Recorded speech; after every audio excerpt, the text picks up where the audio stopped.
Analysis. I'm JT with the Case Break Simulation. Thanks for joining me. If you want to know what I'm about to talk about in great detail, go back to the Mosaic basketball video. But this is going to be a quick blow through of all of the simulations that I do and kind of a little bit about the product for 2022 Illusions Football. And this is just to help you get better informed on what you're buying into when you're buying breaks. So this is Illusions Football. Here's the 20 simulations that I did. That's just there just to prove I did it.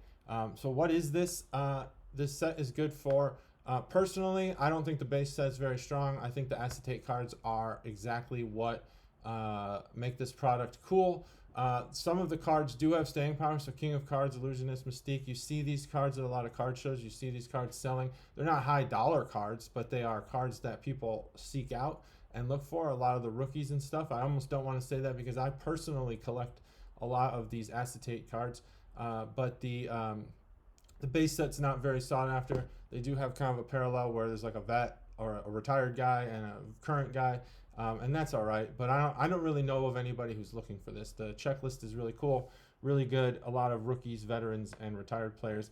You get 5 cards per pack, 10 packs per box, 16 boxes per case. There is a first off the line with this. Panini's first off the line is interesting because there are some exclusives in that, but I think they do also even it out with some exclusives in the hobby. And so per case, here's the breakdown of what you get. For investors, I think that the rookie inserts like the King of Cards, they could fetch a lot, especially the parallels. But I don't know that you're going to make a fortune off of inserts. You're not going to, this isn't something that you're going to see on like the $1 Million Collector. I can't remember the guy's channel name, but you know, you're probably not going to see that. But you might see some of the autos that are in this product and some of the patches that are in this product go for a high dollar. The base set, again, not very sought after, but I think you could make your money back, especially if you're buying into breaks, not if you're buying cases for yourself. If you're buying into breaks, I think you can make your money back just based on the inserts alone. And the checklist is very strong. This is probably one of the strongest checklists I've seen from Panini. Aesthetically, again, here's the base set. It's nicer than it has been for the base set. Still, I don't know a lot of people who are really just like, I have to have this set. Now, Illusions, I thought that it's hard to kind of get an idea for what Panini's going for with themes. I thought Illusions, well, this must be all about like the vision and the illusion of different things around football and basketball, whatever this product comes out for.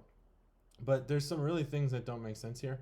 So like trophy collection, okay, so you see a trophy collection and you see, okay, we got Jim Kelly in the background. We got Josh Allen in the foreground. That's cool. Okay, so that's an insert. Aesthetically, now this is where we start to get pretty cool. First impressions, these are going to be your rookies, patch autos. You know, a lot of patch autos never worn in a game or anything like that, but they're still cool to collect. You got some of these mirror image or rookie reflection or whatever. So there's some illusion theme. That's kind of cool. So you got dual autos. The problem with this, I think every auto in this product is a sticker.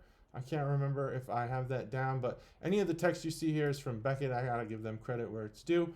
And then, you know, Deja Vu, that's an illusion. Okay, Deja Vu, that's an illusion. There's some themes there, but now we have like Funkadelic. What is that? What does that mean? This is a new set. This is an acetate set see-through card. So you got the white here, but all this other white, that's just background. So Funkadelic is a new set, and I've just from what I've seen, people are pretty into it. There are parallels there with that. You got King of Cards, Mystique. They have parallels as well. But I'm not sure what that has to do with anything, what Funkadelic has to do with football, but it is what it is. There it is. And then here's some more inserts and stuff. These Hollow Heroes look pretty cool in person when you see them being breaking, whatever. Player checklist, very strong.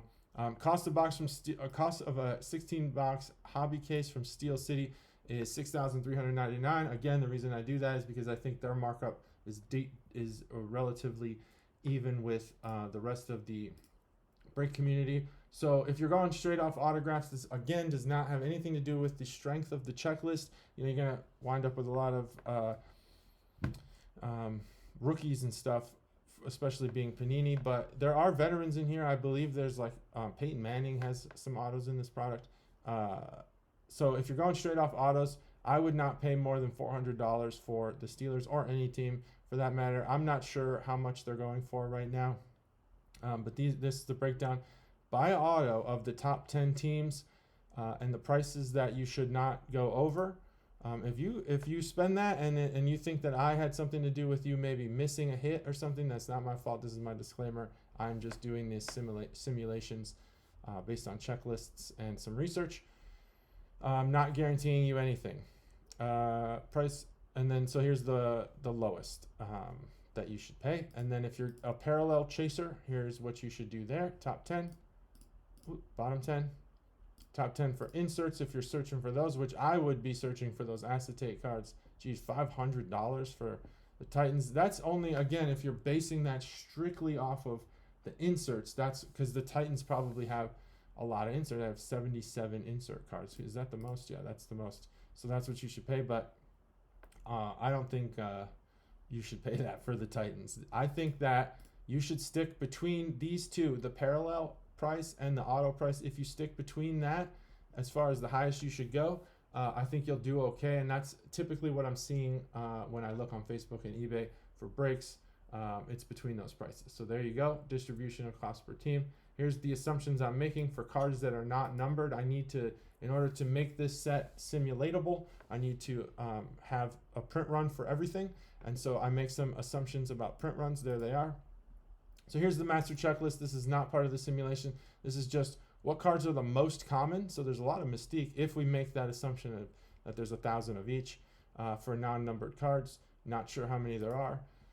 Here's the rarest cards in the set. Elusive Ink Green is your most rare card in the set. The print run is 2. So even though there's only 2 of them, so really there's 4 total, right? Yeah, and oh no, there's probably just 1 of these cards, and the print run is 2, and there are 2 of them. So very rare. Even though this is a 1 of 1, there's 10 1 of 1, so there's 10 in that set.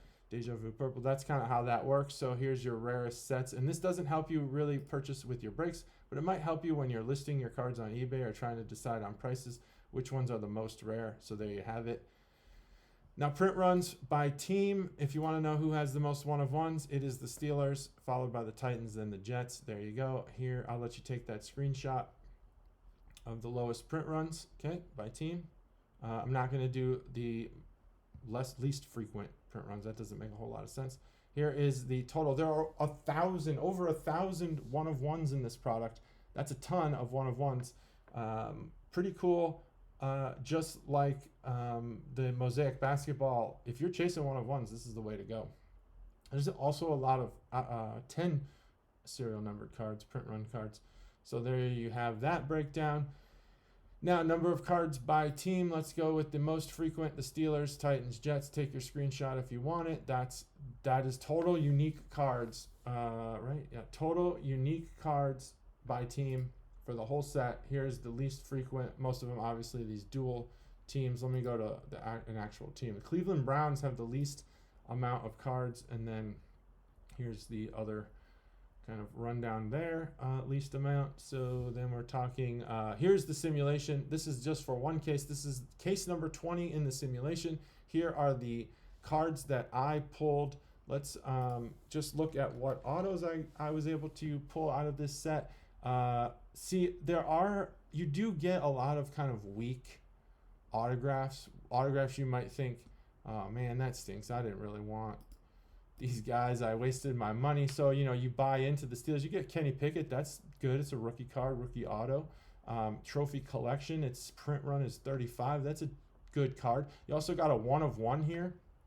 Rookie of Wan'Dale Robinson from the Giants. So if you buy the Giants, you get this 1 of 1. That might be a pretty good. And what I told you to pay for the Giants, let's just go see if we're making any money here. I said, based on just the autos, if you pay for the Giants, where are they? Let's see. New York Giants. Whoops. So I'm saying, you pay between 84 and 157. You might actually get a pretty good deal because you got the 1 of 1 for that case. So let's go back to that. So that's for Wan'Dale Robinson. Now, did we get anything very good in here? Let's see. For the autographs of my one case, I don't really know that this is a super strong. Oh, there's more. There's We get 48 per case. I got a Peyton Manning out of 199 for the game breaks autographs. Okay, that's good. Christian McCaffrey for the Panthers. That's good. Those are two good autos right there. Anybody else that I think is worthwhile here? This is just if this was a real case break. Here's what I got. Brian Arakpo from Geico commercial fame. There you go. Maurice Jones-Drew. That's decent out of 99. Elusive Ink. So there's the actual simulation of everything. Any other one of ones besides the one? Nope, just that one. All right, let's go to the cards by team. For one case, I got Titans, Steelers, Falcons, the most frequently pulled teams in my one case break. Here's the least frequently pulled teams. So even though the Browns were the least frequent team, I actually got less Cardinals, Broncos, and Texans. That's interesting. That's why we do simulations, because sometimes you can't just go off the raw numbers. And then here's the cards by set, if that's something that interests you. The rarest set in my break were the Deja Vu Red, Elusive Ink Blue. The most common was base, obviously, and then some of these trophy collections, Mystiques, which I like personally. If you have Mystiques and you don't want them, send them to me. Get in YouTube comments and I'll tell you where I live so you could send them to me. I like the acetates in this set. I will take all of them off your hands if you don't want them. And then, so this is, now that we've done one case, this is the aggregate of all 20 cases, because you should always use bulk, more aggregate in order to make your decision, more simulations. So we do 20 case breaks, and this is actually something I haven't stated in previous videos. As the cards are pulled and put into case one, those are removed from the checklist. That's why these print runs are so important. And so by the time you get to case 20, we're pulling from a pool of cards that are missing 19 cases worth of cards. So there you go.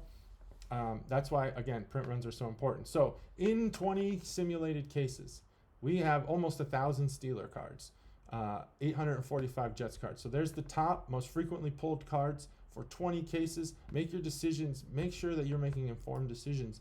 Here's the least frequent. Again, a lot of these are the two-team things. So and teams that have moved locations. So let's get to the actual teams. Here we go. Redskins were the least. Browns second least. Oh no, that's Washington Redskins. So they are the Guardians, or not the Guardians, the Commanders. So the Browns are the least frequently pulled team, and there's the rest of them. So use that to inform you however you want. Print runs. In 20 cases, we did get a fair amount of one-of-ones. We got 5, 7, 8, 9, 10, 11 one-of-ones, and here's the teams we pulled them from. So whether or not they were the most frequent teams, I don't remember, but here's the teams that we pulled one-of-ones from. Here's the teams we pulled 10s from, 12s. Take your screenshots if you want them. 15s. There you go. Titans, Raiders, Commanders. All right, so, if you want to combine these, the Titans, we got 5 out of 10, and this is in 20 cases. No one's pulling 20 cases, but some people might. I don't know.